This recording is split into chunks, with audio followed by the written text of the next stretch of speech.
Fishing the bolt rig ledger float today. Just fishing for bits, roach, big roach, crucians, tench, carp, whatever comes along. It's a simple setup to use, specialist style, with a float for indication and something to catapult maggots to and sweet corn, etc. And a little bolt rig, 1 ounce, and a mini carp rig. And I've got a fake piece of sweet corn on. Using the Mark 1 Specialist Float rod, 10-pound line, little fixed ball, specialist float ledgering for a bit of fun on short sessions. Get that through there. Ready to go out.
We got rained off yesterday, so we're back at it the next day, checking out a new swim.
The bolt rig ledger float is a really simplistic way of fishing margin to sort of a couple of rod lengths out. It's a lazy way of fishing.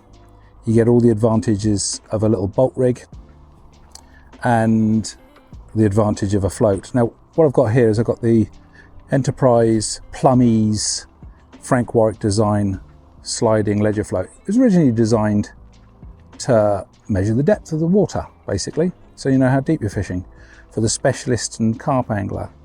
And I've sort of used it as just a self-depth finding high-vis float. And what I've done is teamed it up with an inline 1.1 ounce bolt rig style. Got a little gripper stop and a bead on it, so if the line breaks it's all safe and everything can just come straight off. And but it bolt rigs up nicely. Got a little boom, soft tubing, about a 4.5, probably 4.5 inch little braided hook link, and a piece of corn on the hair. Very simple, very effective. And the rod I'm using is the 13.6 Specialist Float, the Mark Tunley Mark 1. It gives me a large amount of control because it's a good 1.5 pound test curve, so I can fish for, you know, smallish fish right the way up to as big as they come. Teamed it up with 10 pound line and a little fixed ball rear drag reel, which is always my favourite, always been a rear drag fan. And that gives me, as I said, enough power but enough finesse to enjoy a little bit of bolt rig ledger float fishing. So that's what I do. I do it for tench, carp, you name it, bream, as long as it's sort of a couple of rod lengths out or right in the margin, works beautiful. That is my simple setup for the bolt rig ledger float.